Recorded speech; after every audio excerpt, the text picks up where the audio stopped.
pertanyaannya dari masing-masing pasangan kepada pasangan lainnya. Begitu ya. Betul. Tapi saya ingatkan lagi bahwa tema debat ini adalah pelayaran inovatif dan akselerasi pembangunan untuk kesejahteraan masyarakat Kalimantan Selatan. Jadi pertanyaannya seputar tema ya. Betul? Baik, betul.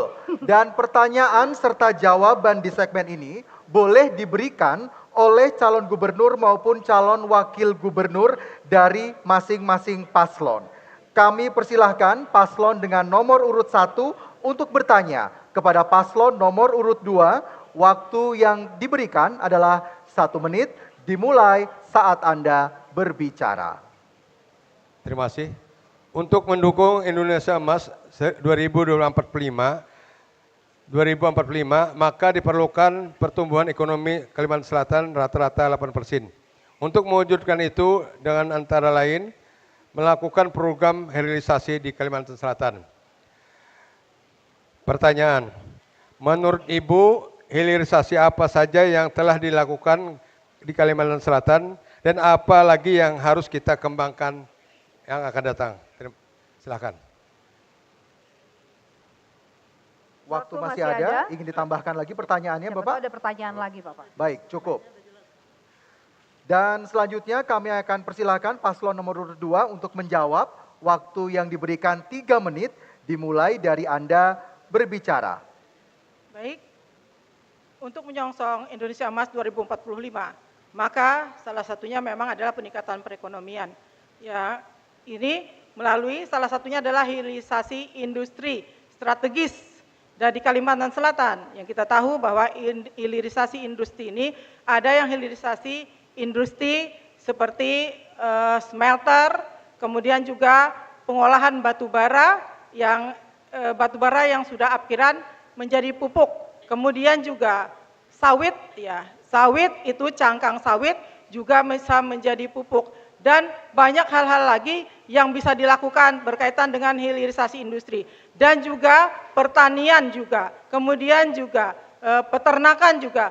Banyak hal-hal yang bisa dilakukan untuk bisa meningkatkan pendapatan dan juga memenuhi keperluan persiapan sebagai kita, sebagai gerbang logistik Kalimantan dan juga sebagai penyangga IKN yang nantinya akan berpusat di tempat kita karena kita daerah yang terdekat dan juga daerah yang memiliki lahan pertanian meskipun sempit, tetapi selama ini yang kita tahu adalah produksinya bisa memenuhi dibanding dengan Kalimantan lain di Pulau Kalimantan. Mungkin ada tambahan dari wakil, silakan.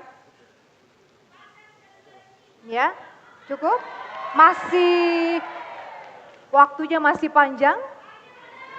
Cukup? Cukup. Baik. Kita sudah menawarkan. Sudah ditawarkan. Dan kami persilakan kepada paslon nomor urut 1 untuk merespon jawaban. Waktu ini diberikan 2 menit dimulai saat Anda berbicara.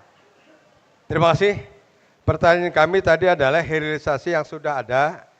Ya, baiklah kami jelaskan di sini.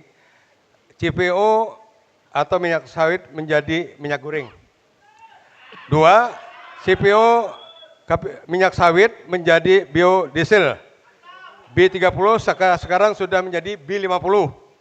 Dan 50% dari sawit, 50% dari solar. Dan 3, kayu halaban. Nah, ini menjadi arang. Ini yang sudah kita ekspor ke luar negeri ini sampai ini arang. Jadi dari halaban kayu menjadi arang. Yang seterusnya industri pakan ternak dan perikanan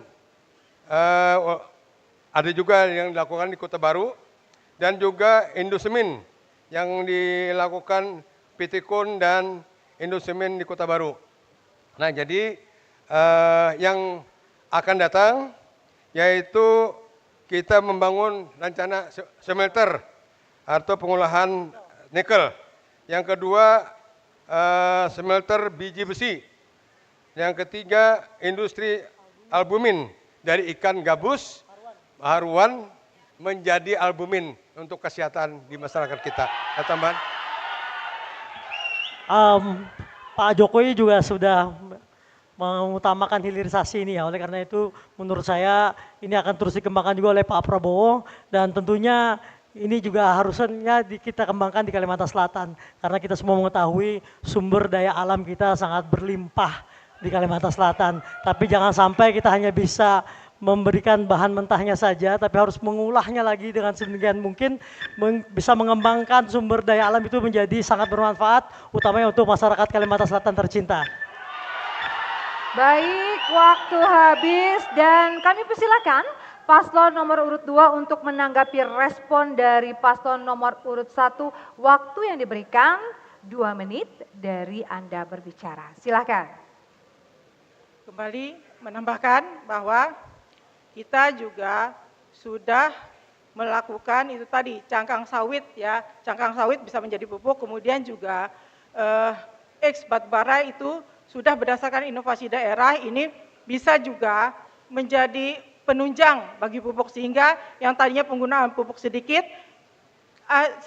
banyak, dengan adanya hasil itu kemudian itu pupuk akan sedikit digunakan sehingga itu efisiensi, dan juga itu kan dari sumber daya alam tetapi juga yang tidak diekspor, tidak dikirim secara mentah, tapi dia akan menambah nilai jualnya. Kemudian juga smelter saya juga sudah sebutkan tadi, berkaitan juga dengan limbah-limbah minyak yang dipakai di rumah tangga itu juga dibikin, sekarang sudah dibikin menjadi sabun, juga dengan biodiesel seperti disampaikan tadi. Mungkin demikian, terima kasih. Waktunya masih ada 1 menit lagi. Mungkin Ada yang ingin akan ditambahkan? ditambahkan dari calon wakil gubernur. Cukup? Baik, cukup. Kita berikan tepuk tangan yang meriah untuk kedua pasangan calon gubernur dan calon wakil gubernur Kalimantan Selatan. Sekali lagi kami mengingatkan bahwa segmen ini yang bertanya ataupun menjawab boleh dari calon gubernur dan juga calon wakil gubernur. Dan selanjutnya kami persilakan kepada pasangan calon nomor urut 2 untuk memberikan pertanyaan kepada pasangan calon nomor urut 1. Waktu yang diberikan 1 menit dimulai dari Anda berbicara. Seingat saya, Bapak Haji Muhyiddin selaku Wakil Gubernur Kalimantan Selatan periode 2020-2024 mendapatkan amanah tanggung jawab